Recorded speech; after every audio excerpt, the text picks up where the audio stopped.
بسم اللہ الرحمن الرحیم نحمدہ ونصلی علی رسولہ الکریم اما بعد۔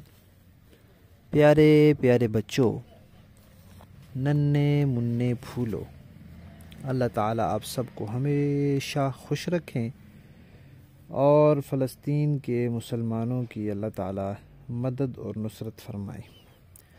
الاحسان اکیڈمی والے چچا کی طرف سے السلام علیکم ورحمۃ اللہ وبرکاتہ۔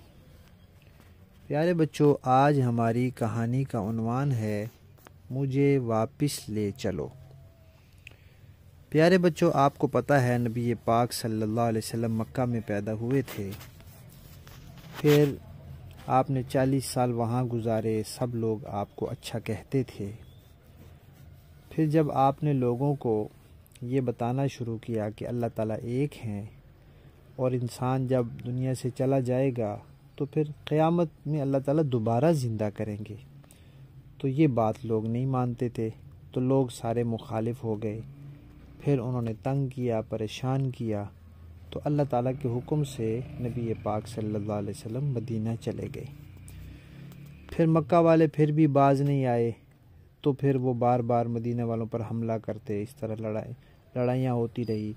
اللہ تعالیٰ نے مسلمانوں کو کہا کہ آپ ان کے ساتھ جہاد کریں۔ پھر ایک وقت آیا کہ نبی پاک صلی اللہ علیہ وسلم بہت سے صحابہ کو لے کر مکہ شریف آ گئے، اور جب اتنے زیادہ لوگوں کو لے کر مکہ شریف آئے تو اب مکہ والے لوگ ڈر گئے کہ ہم نے تو بہت ان کو ستایا ہے، ہم نے بہت ان کے ساتھیوں کو مارا ہے، ہم نے ان پر بہت ظلم کیے ہیں، ہم نے ان کو یہاں گھروں سے نکالا ہے، تو آج ہمیں یہ نہیں چھوڑیں گے۔ لیکن نبی پاک صلی اللہ علیہ وسلم نے اعلان کیا کہ بھائی ہماری طرف سے عام معافی کا اعلان ہے، بس کچھ لوگ ہیں جو نبی پاک صلی اللہ علیہ وسلم کی شان میں گستاخی کرتے تھے، فرمایا ان کو قتل کر دو، اللہ کا حکم ہے، اور باقی جو کوئی معافی مانگے گا معافی دے دیں گے۔ تو ایک صاحب تھے، وہ بھی اللہ تعالیٰ کو ایک نہیں مانتے تھے، وہ کہتے تھے کہ بت بھی جو ہیں وہ بھی بندے کے کام آتے ہیں۔ وہ وہاں سے بھاگ نکلے، بھاگ کے گئے، آگے سمندر تھا، سمندر میں جا کے وہ کشتی میں بیٹھے، کشتی چل پڑی۔ اب کشتی سمندر کے درمیان پہنچی تو تیز سمندری طوفان آ گیا، زوردار۔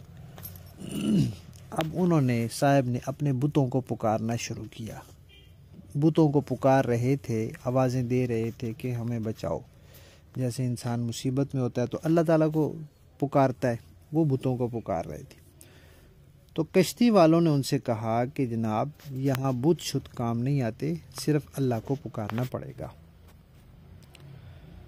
تو انہوں نے کہا اچھا یہی بات ہے کہ صرف اللہ ہی کام آتا ہے، بت یہاں کام نہیں آتے، تو پھر پانی اور خشکی کا کیا فرق؟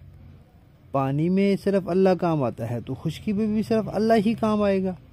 تو میں تو مکہ سے بھاگا ہی اس لیے ہوں کہ مسلمان بھی یہی کہتے ہیں کہ صرف ایک اللہ کو پکارو، صرف اللہ کی عبادت کرو، صرف اللہ کو سجدہ کرو اور کسی کو نہ کرو۔ تو میں تو بھاگا ہی اس لیے تھا، اگر یہی بات سچی ہے تو پھر مجھے واپس لے چلو۔ یہی ہماری کہانی کا عنوان ہے کہ انہوں نے کہا مجھے واپس لے چلو، پھر کشتی والے ان کو واپس لے گئے، اور پھر وہ دوبارہ مکہ شریف آئے اور آ کر وہ مسلمان ہو گئے۔ کہانی ختم۔